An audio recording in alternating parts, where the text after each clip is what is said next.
Vamos a comenzar entonces con el tema de incontinencia urinaria, ¿correcto? Acá hay tres temas importantes, ¿ya? La parte de nefrolitiasis, patología de próstata y un tema muy preguntado que es incontinencia.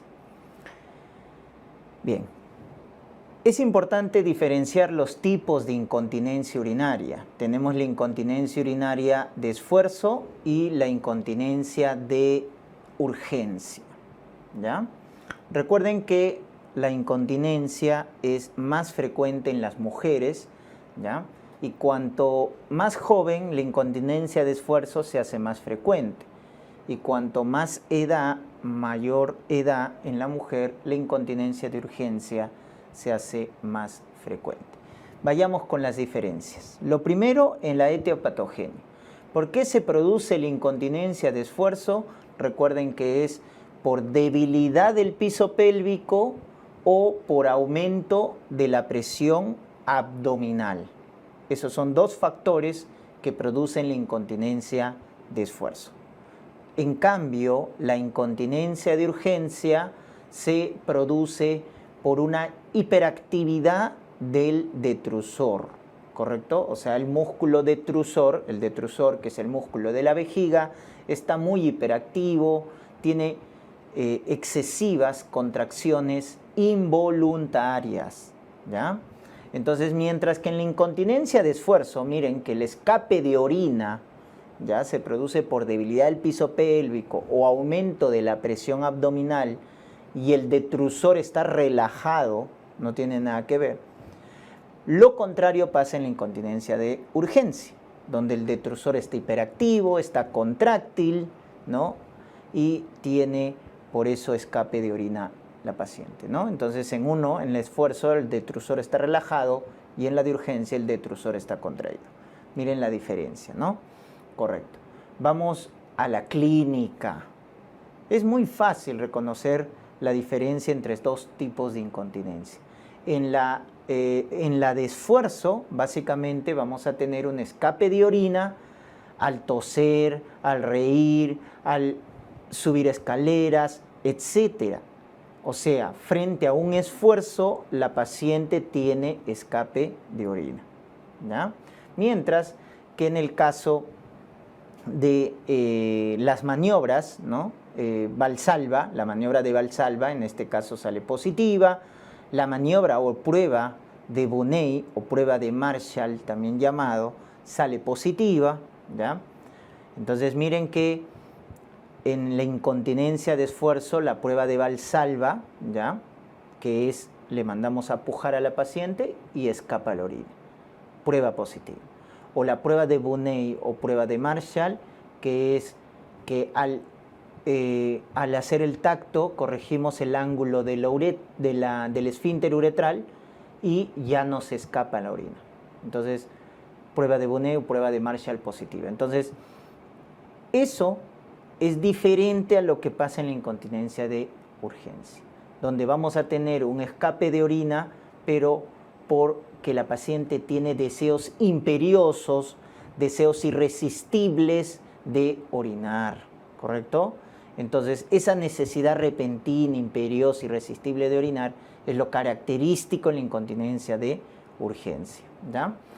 La prueba de Valsalva sale negativa, definitivamente, la prueba de Valsalva. Entonces, miren ahí la diferencia entre estos dos tipos de incontinencia. No pueden equivocarse, ¿estamos? Vamos con respecto a los factores de riesgo. En la incontinencia de esfuerzo, el principal factor de riesgo es la multiparidad, doctores. El factor obstétrico, ¿ya? Múltiples partos vaginales que generan traumatismo del piso pélvico, ¿no? Y lo debilita. Ese es el principal factor de riesgo. También tenemos la menopausia, ¿no? Climaterio, que por pérdida del estímulo estrogénico, los músculos del piso pélvico se debilitan. También tenemos la obesidad, que en este caso el factor que va a producir el escape de orina es el aumento de la presión abdominal, ¿ya? Aumento de la presión abdominal. La citis, de la misma manera, por aumento de la presión abdominal, o la paciente que tose de forma crónica, ¿no? Por ejemplo, una paciente con enfermedad pulmonar obstructiva crónica. Entonces miren cómo los factores de riesgo combinan eso, ¿no? O debilidad de piso pélvico, como es la multiparidad, la menopausia, debilidad congénita también por patologías, o el aumento de presión abdominal que lo vemos en la paciente con obesidad, paciente con ascitis, paciente tosedora crónica. ¿Se dan cuenta? Muy bien. Mientras que en la incontinencia de urgencia tenemos esa hiperactividad del detrusor, ¿no? El detrusor está muy activo, idiopático en la mayoría de los casos, pero también acá destaca el factor neurológico, ¿ya? La enfermedad de Parkinson, la esclerosis múltiple, el accidente cerebrovascular, la lesión de médula espinal, los problemas irritativos del urotelio, como la nefrolitiasis, las infecciones urinarias recurrentes. Eso irrita el urotelio y eso hace que se active más también el detrusor y se pierda la orina, ¿no? Entonces miren los factores de riesgo que son diferentes. Y en cuanto al tratamiento, ¿qué podemos mencionar? En la incontinencia de esfuerzo, las medidas conservadoras son las siguientes. Tenemos los famosos ejercicios de Kegel. Estos ejercicios que refuerzan el piso pélvico, sobre todo esta rama, la rama pubocoxígea, ¿no? Que es la que refuerza el piso pélvico. También cambios en los estilos de vida, ¿no es cierto? El paciente tiene, si la paciente sí es obesa, tiene que bajar de peso, ¿no? Disminuir de peso. Entonces, eso también ayuda a resolver el problema de incontinencia. Luego ya vamos a las medidas un poco más específicas. El uso de fármacos, en este caso a veces se emplea este psicotrópico que es la duloxetina, ¿no? La duloxetina o en la cirugía, cuando no hay respuesta al manejo conservador, sobre todo a los ejercicios de Kegel, etcétera, si es menopausia, al tratamiento hormonal, etcétera. Entonces, si las medidas conservadoras fracasan, viene el tratamiento quirúrgico, ¿ya? Y en el tratamiento quirúrgico, la técnica de elección es la colocación de mallas o slims uretrales, ¿no? Con las cirugías llamadas TBT o TOT, ¿no? Transvaginal o por el agujero obturatriz. Por eso se llama así, TBT o TOT. Entonces, esa colocación de mallas es una cirugía sin tensión que va a corregir el ángulo uretrovesical y va a resolver el problema de la incontinencia, ¿no? La uretropexia se emplea cuando la incontinencia se asocia a distopias, a prolapsos. Ahí se hace la uretropexia. Y luego en la incontinencia de urgencia también tenemos al inicio medidas conservadoras como terapias conductuales, que es la reeducación vesical. También tenemos lo que viene a ser la farmacoterapia. Si en la de esfuerzo teníamos la duloxetina, en la de urgencia tenemos fármacos anticolinérgicos. Recuérdate de un detalle de ciencias básicas. El detrusor es estimulado por el parasimpático, cuyo neurotransmisor es la acetilcolina, que estimula la contracción del detrusor. ¿Estamos? Entonces, si la incontinencia de esfuerzo se produce por una hiperactividad del detrusor, ¿qué debes hacer? Debes bloquear al parasimpático, ¿no? Que es el que contrae al detrusor. Entonces, ¿cómo bloqueamos al parasimpático? Dando anticolinérgicos, ¿no? Bloqueamos la contracción.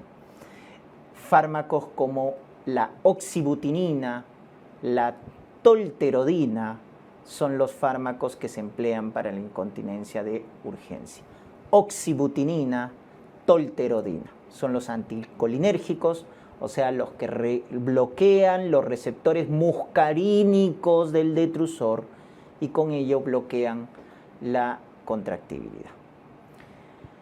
Pero también puedo manejar la incontinencia de urgencia estimulando la relajación del detrusor, ¿verdad? Con los anticolinérgicos estoy bloqueando la contracción, pero también puedo dar agonistas beta adrenérgicos, porque ¿qué hacen los receptores beta adrenérgicos? Relajan el detrusor. Entonces ahí empleo agonistas beta 3 como el mirabegrón. El mirabegrón entonces es otro fármaco que se puede emplear, ¿no? Entonces tienes los anticolinérgicos que bloquean la contracción del detrusor y el mirabegrón, que es un agonista beta 3 que estimula la relajación del detrusor, ¿no? Entonces conseguimos al final el mismo efecto, estamos bloqueando la actividad del detrusor. Eso es la farmacoterapia en la incontinencia de urgencia. Podemos también ya de manera invasiva inyectar toxina botulínica, ¿no? A nivel de, por vía, pues, ¿no? endoscópica, o sea, por vía citoscópica. Se inyecta toxina botulínica, ¿ya? Y eso, obviamente, va a bloquear la salida de la acetilcolina, que es lo que hace la toxina botulínica, ¿no? Esto también se emplea, recuerden, en tratamiento como la calasia en gastroenterología, ¿no? Cuando el esfínter está muy contraído, el esfínter esofágico inferior está muy contráctil, se inyecta toxina botulínica para relajar al esfínter, ¿no? Ya que la acetilcolina es el que contrae también el esfínter esofágico inferior, y al igual que acá, también la acetilcolina contrae la vejiga. Entonces inyectamos toxina botulínica para bloquear la salida de la acetilcolina. Las terapias de neuroestimulación también funcionan, la estimulación del nervio sacro, o ya la cirugía, que es la denervación vesical, ¿ya? Denervación vesical. ¿Estamos? Muy bien, entonces ahí tenemos lo que viene a ser la incontinencia urinaria de esfuerzo versus la incontinencia de urgencia. Ojo que pueden ver la clínica de ambos, ¿no?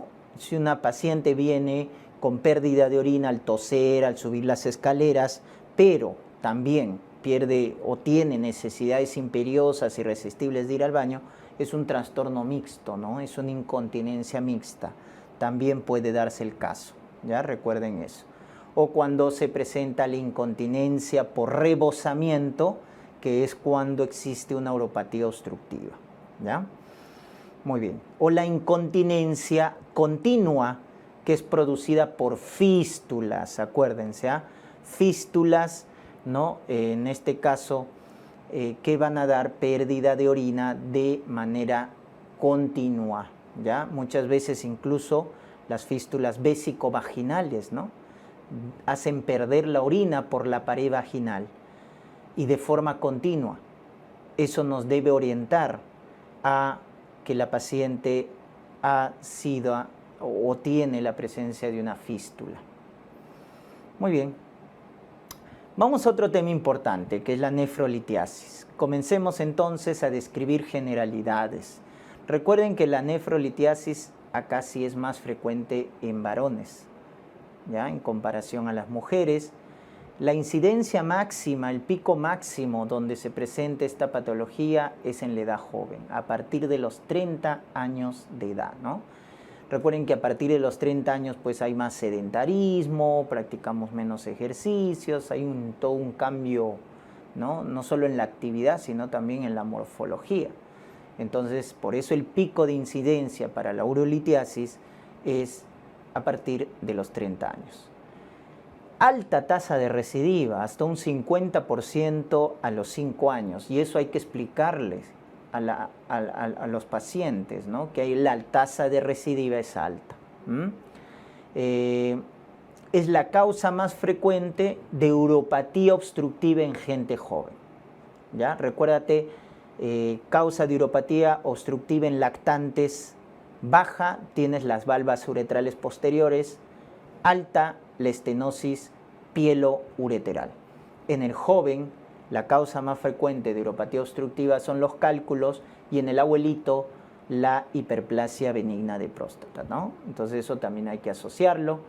El cálculo más frecuente, ¿no? Así como en cirugía te dicen el cálculo a nivel de la vesícula biliar más frecuente es de colesterol. Acá el cálculo más frecuente a nivel renal es de oxalato de calcio, oxalato de calcio. ¿Estamos? Es el cálculo más frecuente. Muy bien.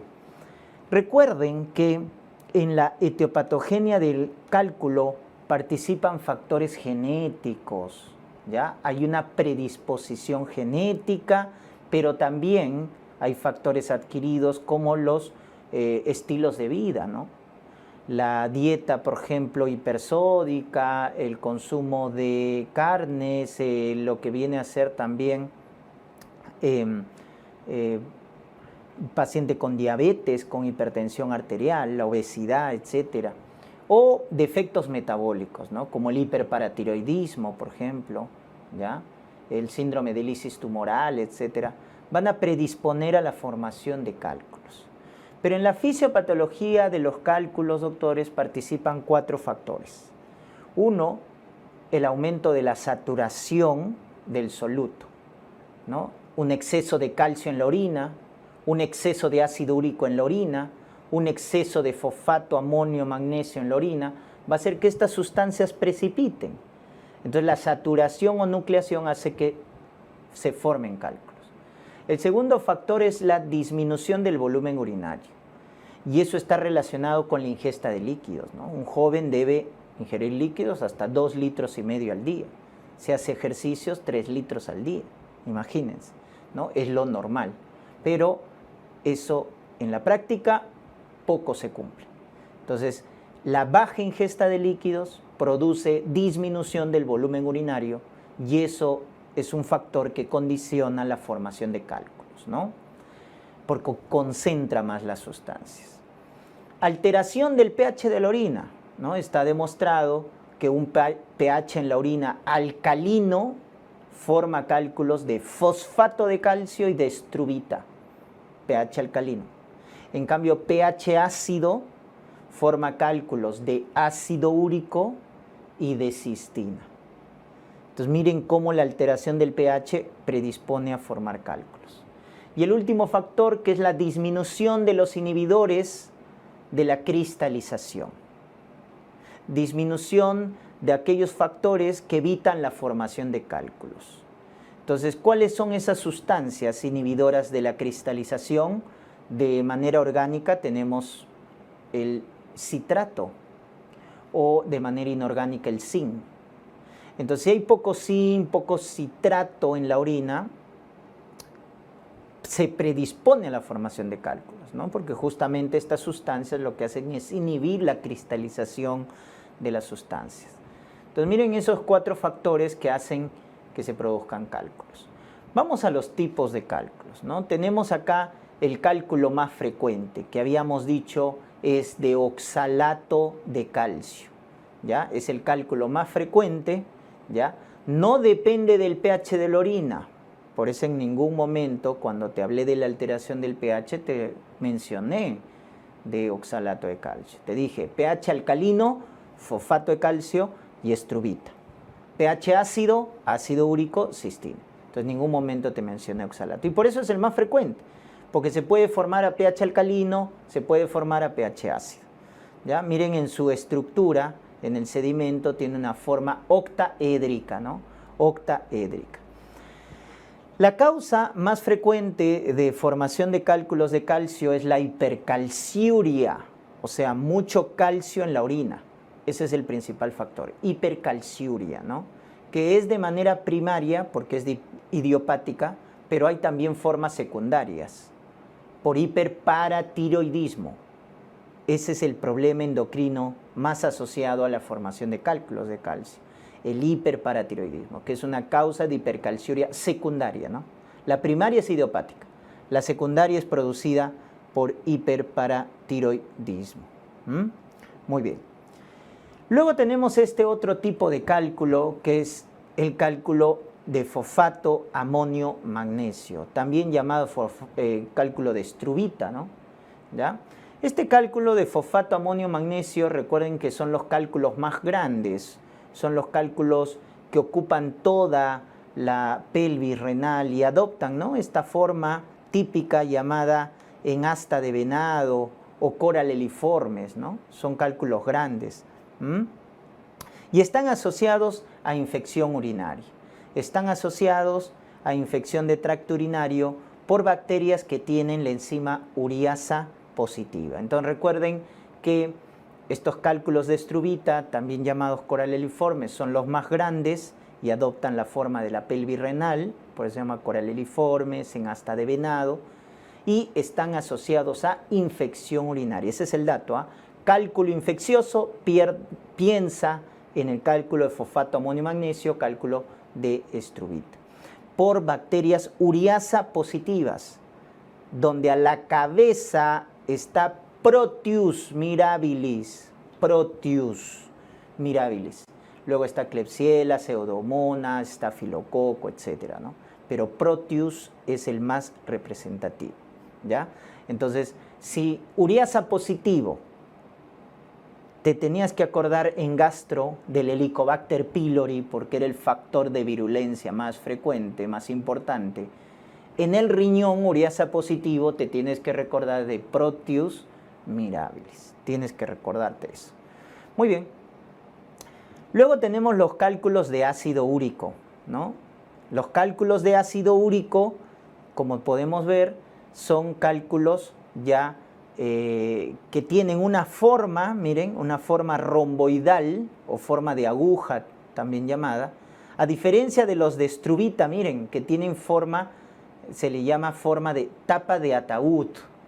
Miren, calcio, forma octaédrica, los de estruvita, tapa de ataúd, y los de ácido úrico romboidal o en forma de aguja. El principal factor para producir cálculos de ácido úrico es el pH ácido en la orina. Ese es el principal factor. Obviamente el segundo es el aumento de ácido úrico en la orina y eso se produce en los cuadros de hiperuricemia, como el paciente con gota, ¿no? Paciente con gota obviamente excreta bastante ácido úrico en la orina, paciente con síndrome de lisis tumoral. Estamos lisis tumoral. Muy bien. Luego tenemos acá los cálculos de cistina, que son cálculos hexagonales. Miren la forma que tienen en el sedimento, ¿no? Son cálculos hexagonales. Y son los cálculos que también se forman a pH ácido, igual que ácido úrico, son los más frecuentes en los niños, porque su causa es congénita. Son por defectos de transporte en aminoácidos básicos como la cistina. Son los cálculos más duros, ¿ya? Si te dicen el cálculo más frecuente, oxalato de calcio. El cálculo más grande y más blando, estruvita. Y el cálculo más duro, cistina. De esa manera te tienes que recordar. Los más duros son cistina. Entonces, de esa manera tenemos los 4 tipos de cálculos. Recuerden que los de calcio, sobre todo el fosfato de calcio, ¿ya? Y los de estruvita se forman a pH alcalino. Y ácido úrico y cistina se forman a pH ácido. Otra forma también de clasificarlos es cálculos radioopacos, que son calcio y estruvita, y cálculos radiotransparentes o radiolúcidos, que es ácido úrico y cistina. ¿Ya? Acuérdense de eso. Muy bien. En el diagnóstico, definitivamente vamos a ver lo siguiente, ¿no? El famoso cólico nefrítico. El cólico nefrítico, recuerden que es la manifestación clínica aguda de un cálculo, ¿no? Es un dolor severo, un dolor súbito, acuérdense, sobre todo en la zona lumbar, por eso les dicen PPL positivo, ¿ya? En la zona lumbar, puño percusión lumbar positivo, pero también que puede estar en la zona del flanco, ¿no? Entonces, dolor severo, súbito en la zona lumbar o en el flanco, que se irradia la zona genital, que se irradia la zona inguinal. Eso nos debe hacer sospechar ya de un cólico nefrítico, ¿no? De un cólico por cálculos renales. Hay cortejo vegetativo como náuseas, vómitos, diaforesis. Hay también hematuria, ¿no? Por irritación del urotelio. Entonces tenemos esa manifestación clínica de la nefrolitiasis, ¿ya? Que hay que tenerla en cuenta. Muy bien. La ecografía renal es el estudio inicial, definitivamente. ¿correcto? La ecografía renal es el estudio inicial que nos ve muchas veces el cálculo, ¿no? Como una imagen hiperecogénica que deja sombra acústica posterior. Pero la ecografía no es para detectar el cálculo renal, tengan en cuenta eso. La ecografía es el estudio inicial de un cólico nefrítico para ver si hay datos de hidronefrosis, para ver si hay daño del parénquima renal. Es por eso el estudio de la ecografía como estudio inicial, no tanto para detectar cálculos, sino para ver si hay daño del parénquima renal. Tengan en cuenta ese dato.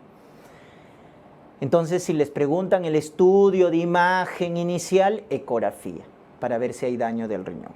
Pero si les preguntan cuál es el estudio de imagen de elección, el gol estándar, la prueba de oro para nefrolitiasis, para detectar el cálculo, la tomografía. La tomografía, es decir, el urotem sin contraste, ojo, urotem sin contraste es el estudio de elección, gol estándar o prueba de oro, ¿correcto? Muy bien. Básicamente el cólico nefrítico, que es el cuadro agudo, ¿de qué manera lo vamos a manejar? El estudio inicial es un manejo médico, o el manejo inicial, perdón, es un manejo médico, en la cual vamos a considerar un cólico renal simple, cuyo objetivo es calmar el dolor. Calmar el dolor con una buena analgesia, primera línea, AINES como ketorolaco, diclofenaco, etc. Y si no responde, pasamos a los opioides. Una vez que calme el dolor, una buena hidratación en el paciente es importante, ¿no? Entonces, la analgesia, la hidratación es el manejo de un cólico renal simple, ¿ya? De un cólico renal simple. Pero cuando ya el cólico renal es complicado, entonces ahí sí ya necesita de procedimientos invasivos. ¿Y cuándo llamamos un cólico renal complicado? Recuerden, cuando el paciente es refractario a la analgesia, o el paciente tiene intolerancia oral, o el paciente tiene fiebre, ¿no? Que es un dato de urosepsis, o tiene datos de hidronefrosis. Y en esos casos hay que hospitalizar al paciente. Entonces, cuando tenemos un cólico renal simple, calmamos el dolor y lo mandamos muchas veces a casa y le decimos que ingiera bastante líquido. Pero en un cólico renal complicado ya no. Ahí lo que hay que hacer, en este caso, en un cólico renal complicado, es hospitalizar al paciente, sobre todo cuando hay intolerancia oral, fiebre, que es dato de urosepsis, retención aguda de orina, datos de hidronefrosis, o el dolor es refractario a la analgesia, no calma con los analgésicos. Hay que hospitalizar porque hay que hacerle una derivación urinaria. Y ahí llamamos al urólogo. La derivación urinaria puede ser a través de la uretra, ¿no? Entonces, mediante la colocación de un catéter doble, ¿no? Llamado catéter doble J o catéter pigtail también llamado, que es un stent ureteral, ¿ya? Entonces a través de la uretra ingresamos por un citoscopio hasta la vejiga, de la vejiga al uréter. Ese es el catéter doble J o catéter pigtail. Entonces es una derivación por abajo, ¿no? Por la uretra. Pero si en caso no se pueda realizar esa derivación, lo hacemos por arriba. Entonces, ¿qué hacemos? Colocamos un tubo de nefrostomía. ¿Estamos? Tubo de nefrostomía. Entonces, tenemos una derivación urinaria baja y una derivación urinaria alta. La baja es con el catéter doble J y la alta es con el tubo de nefrostomía percutánea. Miren cómo se hace más complejo en el caso de un cólico nefrítico complicado. Muy bien. El tratamiento, pero ya en el caso hablamos del cuadro crónico, ya cuando el paciente esté asintomático, y estamos hablando acá del tratamiento expulsivo, ¿correcto? Expulsivo. El primer detalle que debemos tener en cuenta que es que si los cálculos son menores de 5 milímetros, el calculito es menor de 5 milímetros, el manejo es conservador. Entonces hay que considerar eso, ¿no? Si el cálculo mide menos de 5 milímetros, el manejo es conservador. Que baje su ingesta de carnes, que baje su ingesta de sal, que baje en este caso, que aumente el consumo de líquidos, que haga ejercicio, etcétera. Esas recomendaciones conservadoras, ¿no? Porque el cálculo se va a expulsar espontáneamente, ya que mide menos de 5 milímetros. Pero los cálculos grandes, ahí es lo que debemos utilizar ya terapias expulsivas. Una de ellas es la litotripsia extracorpórea con ondas de choque. Esa litotripsia extracorpórea con onda de choque es una de las medidas iniciales no invasivas cuando tenemos un cálculo único, pequeño, blando, a nivel del sistema urinario. Entonces, un cálculo blando lo definimos como menos de 1000 unidades Hounsfield, ¿correcto? Como está ahí. Pequeño cuando mide menos de 20 milímetros en el riñón, en el polo superior o polo medio del riñón.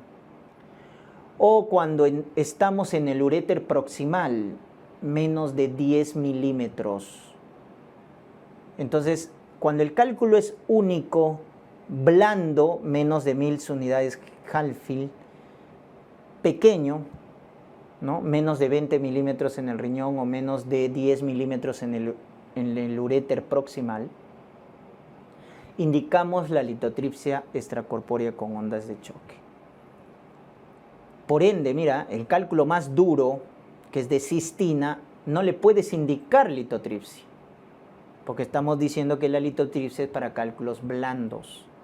O sea, per se, los cálculos de cistina son refractarios a los cálculos al tratamiento de la litotripsia. Luego tenemos que recordar las contraindicaciones de la litotripsia. Si tenemos una mujer embarazada, si tenemos en este caso un panículo adiposo más de 10 centímetros en un paciente con obesidad o tenemos diátesis hemorrágica, ya está contraindicada la litotripsia, ¿no? Entonces, en casos de embarazo, obesidad cuyo panículo adiposo es más de 10 centímetros o diátesis hemorrágica, está contraindicada la litotripsia. El otro procedimiento es la ureteroscopía. La ureteroscopía se indica también para cálculos blandos, menores de 1000 unidades Hounsfield, pequeños, ¿correcto? Menos de 20 milímetros en el riñón, pero que estén ubicados en el polo inferior, o menos o independientemente del tamaño, cualquier tamaño, pero que esté ubicado en uréter distal. Los cálculos que están ubicados en uréter distal, ¿no?, son expulsados por la ureteroscopía, ¿ya?, cuando están en uréter distal, porque los de uréter proximal, si son menos de 10 milímetros, los sacamos con litotripsia, como hemos indicado, ¿ya? Muy bien, entonces la ureteroscopía nace como una alternativa a la litotripsia, ¿ya? Cuando no puedas hacer litotripsia, ahí haces la ureteroscopía, ¿no? Porque tienen las mismas indicaciones, cálculo blando, cálculo pequeño, ¿no? Ahora, si está en el uréter distal, independientemente del tamaño, la técnica de elección es la ureteroscopía. Tengan en cuenta ese dato. Cuando ya el contexto cambia y te dicen pues que el cálculo es grande, múltiple, complejo, duro, entonces en todo lo que no se puede indicar las dos técnicas anteriores, vas a indicar esta, que es la nefrolitotomía percutánea o nefroscopía, también llamada. Es la técnica cuando el cálculo es duro, más de 1000 unidades Hounsfield, es grande, más de 20 milímetros en general, múltiple, complejo. Por ejemplo, un cálculo dentro de un divertículo. Entonces, cuando el cálculo es pues duro, grande, complejo, múltiple, ahí empleamos esta técnica. Miren entonces la indicación, ¿no? Y a veces veo que se confunden los términos, ¿no? Así como a veces en cirugía de tórax, ¿no? toracostomía con toracotomía, ¿no? Toracostomía es el drenaje y toracotomía es la cirugía, ¿no? A veces se confunden. Acá también, ¿no? La nefroscopía o nefrolitotomía percutánea con la nefrostomía. Entonces miren, tubo de nefrostomía es una técnica de derivación urinaria en un cólico renal complicado, que es en un cuadro agudo de la nefrolitiasis, para hacer derivación urinaria. Esa es la nefrostomía. Nefroscopía o nefrolitotomía percutánea es la técnica expulsiva, cuando el cálculo es duro, grande, múltiple, complejo. Entonces vean la diferencia. ¿Estamos? Muy bien. Y finalmente vamos a ver la patología de próstata, ¿ya, doctores? La hiperplasia benigna de próstata, recuerden, es la causa más frecuente de uropatía obstructiva en adultos mayores, ¿ya? Como habíamos comentado. Ya está, ese es el dato que deben recordar. La teoría hormonal es la más aceptada, tanto para el HBP como para el cáncer de próstata, ¿no? El aumento de dihidrotestosterona, que es el andrógeno más potente, el andrógeno más importante en el varón, el aumento en su función se asocia al HBP y al cáncer de próstata. Cuando hablamos de la localización del HBP, hay que diferenciar que en la próstata hay zonas y hay lóbulos. Entonces, la zona donde asienta más frecuente el HBP es la zona transicional, mientras que el lóbulo donde asienta más frecuente el HBP es la zona, o el lóbulo, perdón, lateral, o los lóbulos laterales o el lóbulo medio, ¿ya? Entonces, una cosa es zona y otra cosa es lóbulo, acuérdense, ¿no? Las zonas de McNeil. Entonces, ¿dónde asienta más frecuente el HBP? Zona transicional. Los lóbulos, son 5 lóbulos en la próstata, 2 laterales, 1 medio, 1 posterior y 1 anterior. Entonces, ¿dónde asienta más el HBP? En los lóbulos laterales y medios. Sobre todo en el medio es más obstructivo. Sospechar el HBP cuando un paciente viene con síntomas de tracto urinario bajo, de tracto urinario inferior. ¿Cuáles son esos síntomas? Síntomas obstructivos irritativos, ¿no? Como se llamaban. Obstructivos, chorro débil, goteo postmiccional, irritativos como disuria, nicturia, poliacuria. Entonces, un adulto mayor que venga con ese cuadro clínico, lo primero que debo descartar es un HBP y de paso un cáncer de próstata, ¿no es cierto? Porque ¿cómo se hace el screening para cáncer de próstata? Pedimos pues tacto rectal, que hace la evaluación clínica, y el marcador tumoral más sensible, que es el PSA. Entonces, cuando un paciente viene con síntomas de tracto urinario inferior, hay que descartar un cáncer de próstata, ¿no? Ya si no se trata del cáncer, nos quedamos con un HBP. ¿Estamos? Entonces, tacto y PSA, ¿no? Definitivamente hay que evaluar así a un adulto que viene con síntomas de tracto urinario inferior.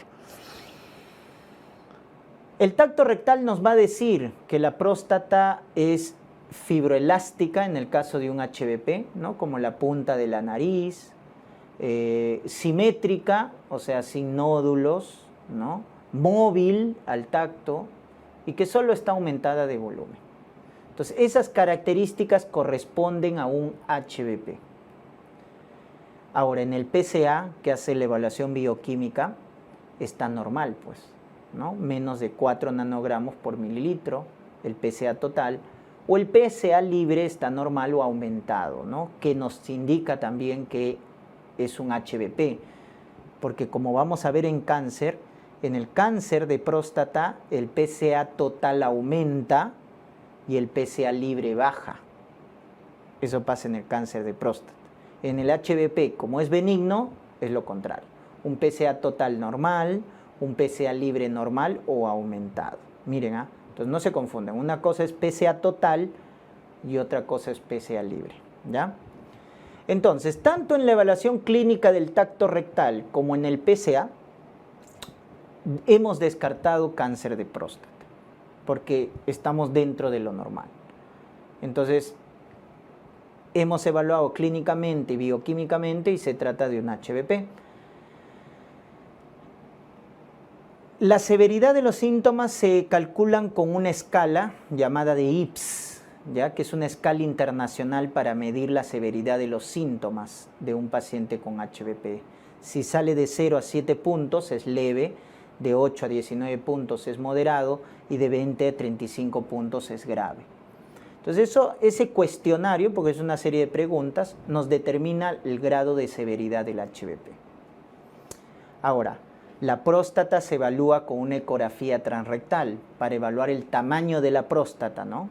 Entonces, si es grado 1, recuerden que el tamaño normal es menos de 20 mililitros, entonces más de 20. De 20 a 30, HBP grado 1. De 30 a 50, grado 2. De 50 a 80, grado 3. Y más de 80, grado 4. Entonces, la ecografía transrectal nos evalúa el tamaño, ¿ya?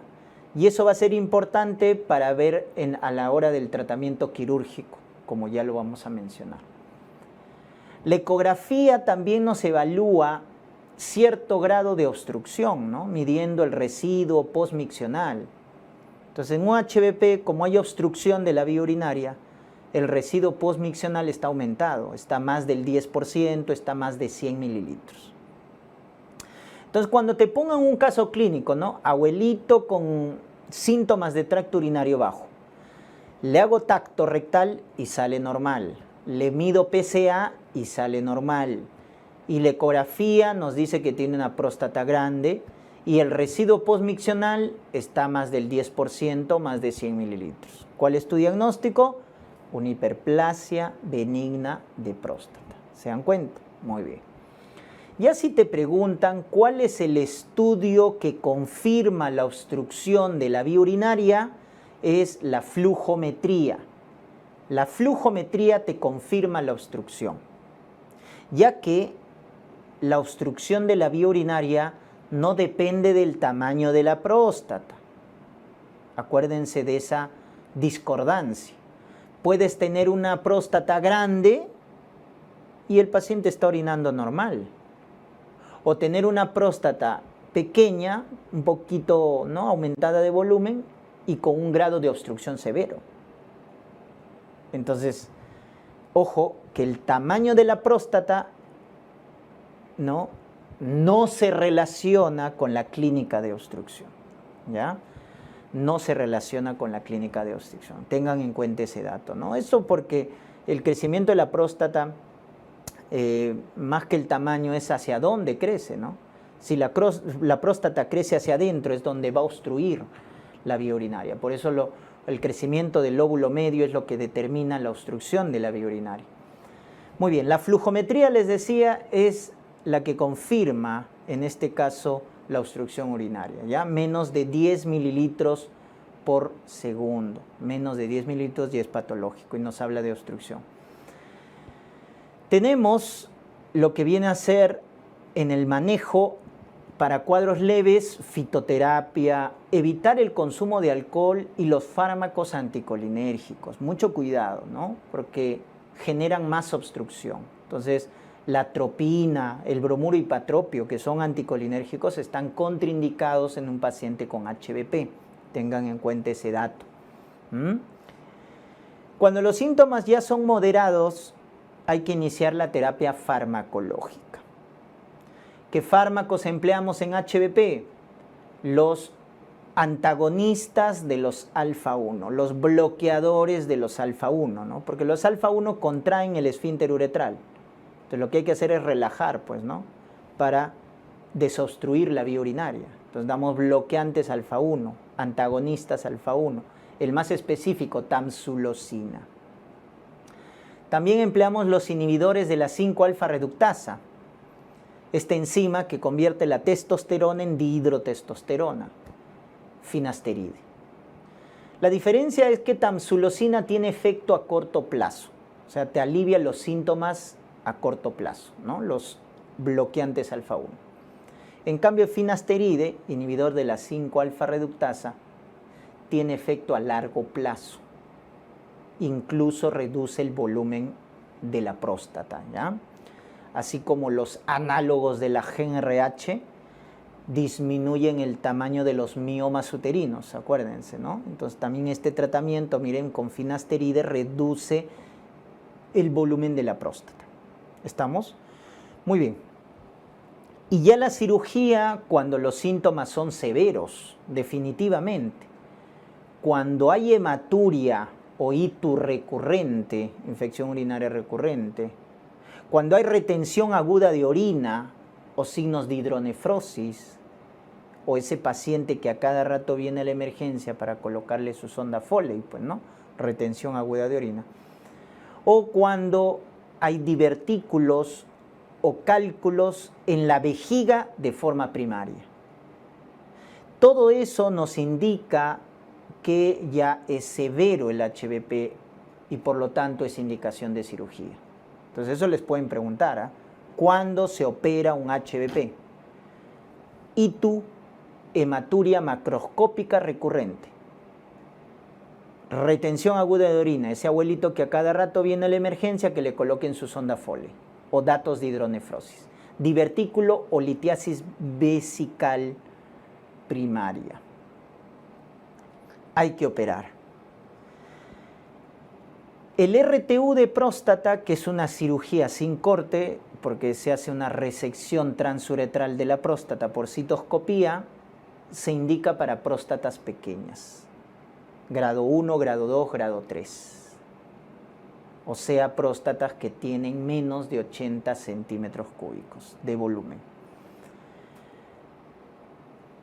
Próstatas pequeñas, RTU de próstata, porque si la próstata es grande, más de 80 cc, grado 4, ya se hace una cirugía, ¿no? La prostatectomía simple. Entonces miren cómo el tamaño de la próstata determina la técnica quirúrgica. Hay otros procedimientos que son independientes del tamaño de la próstata, como la enucleación de la próstata con láser tulio o láser olmio, ¿ya? Que lo puedes aplicar para próstatas pequeñas o próstatas grandes. Pero doctor, ¿cuál es el dato entonces? Que lo aplicas para pacientes de alto riesgo de sangrado.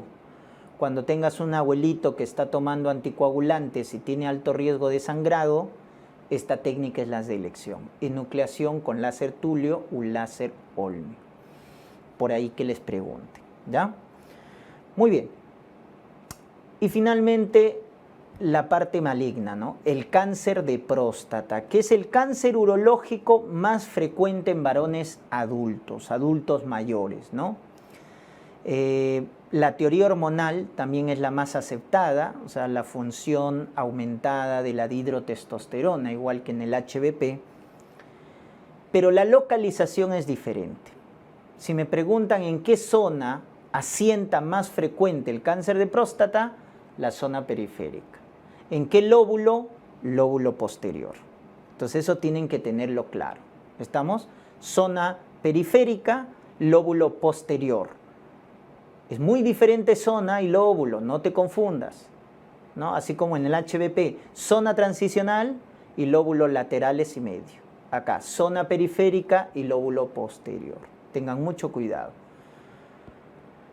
El paciente con cáncer de próstata tiene 3 factores de riesgo determinados. Siempre que estudien cáncer, acuérdense los factores de riesgo, porque en un caso clínico eso les va a orientar al diagnóstico.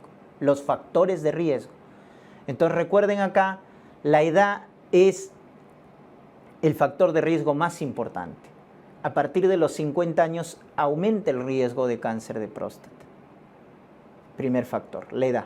2, la etnia. La etnia afroamericana tiene más riesgo de cáncer de próstata, ¿no? Al igual que en la mujer, también la etnia afroamericana tiene más riesgo de preeclampsia, ¿no? El antecedente familiar también.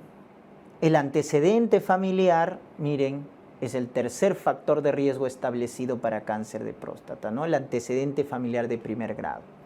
Entonces, la edad, la raza y el antecedente familiar son los 3 factores más importantes en ese orden. Luego ya hay otros factores como la obesidad, el tabaco, el consumo de carne, ¿no? También que están asociados, aunque con menor poder de asociación con el cáncer de próstata. ¿Ya? La actividad sexual, el HBP, ojo, no predisponen a cáncer de próstata. Muy bien. La mutación de este gen llamado BRCA2, que también, si se acuerdan, en cáncer de mama, en cáncer de ovario, en ginecología también hay mutación, ojo, que también se presenta en el cáncer de próstata. Y es el factor genético, por decirlo así. Recuerden que el tipo histológico más frecuente del cáncer de próstata es el adenocarcinoma, ¿ya? El adenocarcinoma. Nuevamente, el paciente viene con sus síntomas de tracto urinario bajo, obstructivos, goteo posmiccional, chorro débil, irritativos, nicturia, disuria, poliacuria. ¿Qué haces? Su screening, tacto y PSA. Porque tú no sabes si es HBP o cáncer. Hay que evaluar con tacto y PSA. Ese es el screening. Que se hace a partir de los 50 años de edad. O en pacientes de alto riesgo, ¿no? Pacientes con antecedente familiar, raza afroamericana, a partir de los 40 años de edad. Entonces el screening es importante, ¿no? Porque nos va a hacer una detección precoz. Entonces la evaluación clínica con el tacto rectal, que nos va a salir positivo en el caso de un cáncer cuando nos digan que la próstata está muy dura, pétrea, cuando nos digan que está inmóvil, cuando nos digan que es nodular o asimétrica, irregular. Eso es positivo para cáncer. Diferente en el HBP, ¿no? Que nos decía fibra elástica, móvil, simétrica, sin nódulos. Entonces es diferente, eso tienen que acordarse, las características al tacto. Entonces si nos dicen estas características, pétrea, inmóvil, nodular, asimétrica, ojo que es sospecha de cáncer. Y en la evaluación bioquímica, que es el PSA total está aumentado. Más de 7 nanogramos por mililitro es el punto de corte para decir que hay alta probabilidad de cáncer. Más de 7. Menos de 4 es lo normal. Más de 7 ya hay probabilidad de cáncer. Y entre 4 y 7 es la zona gris. Y ahí hay que solicitar otros parámetros. Cuando el PSA total sale entre 4 y 7, pedimos otros parámetros como el PSA libre. Que en el caso del HBP, ¿se acuerdan? Estaba normal o aumentado. Porque en el cáncer el PSA libre está bajo, doctores. Menos del 18%.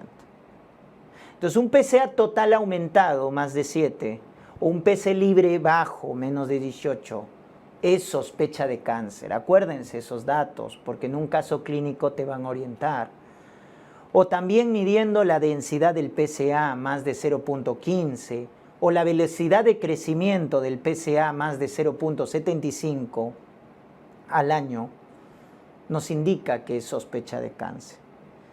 Entonces, ya sea que el tacto nos sale positivo, o los valores del PSA total o sus sucedáneos nos salen positivo, hay que confirmar un cáncer, y el estudio que nos confirma es la biopsia, ¿no? Biopsia dirigida por imagen, dirigida por ecografía transrectal, que es lo más común, pero incluso se hace dirigida por resonancia magnética, que es más específica. La idea es que si el tacto o el PSA no sale positivo, hay que hacerle una biopsia dirigida por imagen. Porque el factor pronóstico más importante en un cáncer de próstata localizado son los grados de Gleason.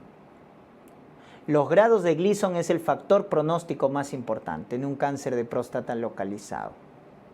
Tenemos el puntaje de 2 a 4, que es un cáncer diferenciado, un puntaje de 5-7, que es más o menos diferenciado, y un puntaje de 8 a 10, que es indiferenciado, anaplásico. Entonces miren que cuando el puntaje es de 2 a 4, el riesgo o el pronóstico es bueno en este caso. Pronóstico es bueno. Cuando es de 5 a 7, el pronóstico es intermedio. Pero cuando el Gleason es alto, 8, 10, es mal pronóstico. Un PSA alto, un Gleason alto es mal pronóstico. Un PSA total alto, un Gleason alto es mal pronóstico en cáncer de próstata. Entonces eso hay que acordarnos. Y el estadiaje, ¿no? Recuerden que en el estadiaje tenemos el estadio T1, que es el cáncer de próstata, acá está de amarillo, ¿no? El cáncer no palpable.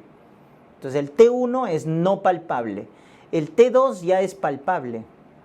El T2 es palpable, ¿no? El T3, miren que es cuando ya invade la cápsula prostática o incluso la vesícula seminal. Porque acá hay subvariantes, ¿no? Recuerden entonces el T1 no palpable, el T2 palpable, y en el T2 hay variantes. El T2A, cuando es menos de 50% de un lóbulo, el T2B, más del 50% de un lóbulo, el T2C, cuando ya se afectan 2 o más lóbulos.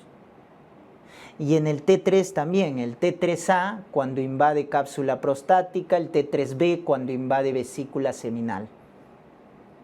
Y el T4, cuando invade órganos vecinos, recto, vejiga, etc. T4. Entonces, con eso construimos el riesgo, ¿no? En un paciente, ¿ya? Y obviamente si su estadio clínico, su PSA total es alto, su Gleason es alto, es de mal pronóstico. Cuando te pregunten cuál es la metástasis más frecuente del cáncer de próstata, es la metástasis a hueso. La metástasis ósea, que es de tipo osteoblástica, no como el mieloma múltiple, que te da el cráneo en saca-bocado, que es una neoplasia o un cáncer de tipo osteolítico, ¿no? En el hueso, cuando hace su metástasis a hueso, osteolítico. Acá es osteoblástico, miren la diferencia. El estudio para confirmar, el estudio de elección para el diagnóstico precoz de metástasis ósea en un cáncer de próstata es la gammagrafía.